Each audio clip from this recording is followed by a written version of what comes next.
In this video, I'm going to be showing you how you can keep your YouTube subscriptions private on the YouTube mobile app. So once you've loaded up the YouTube app, what you want to do is navigate to your profile icon.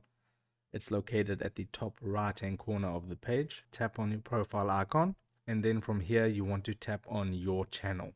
That's going to take you to your channel, and then as you can see underneath your name and how many subscribers you have, it says edit channel. Go ahead and tap on edit channel. Then you'll have your description and everything like that, and then underneath privacy you can see the option that says keep all my subscriptions private. And as you can see, mine is turned on. You can turn it off, but if you want all your subscriptions to be private, like the title of this video says, make sure that that is turned on. And then you also have the option to keep or save playlist private as well. So that's pretty quick and simple to do. So if this video helped you out, make sure to hit the like button and subscribe for more. Take care.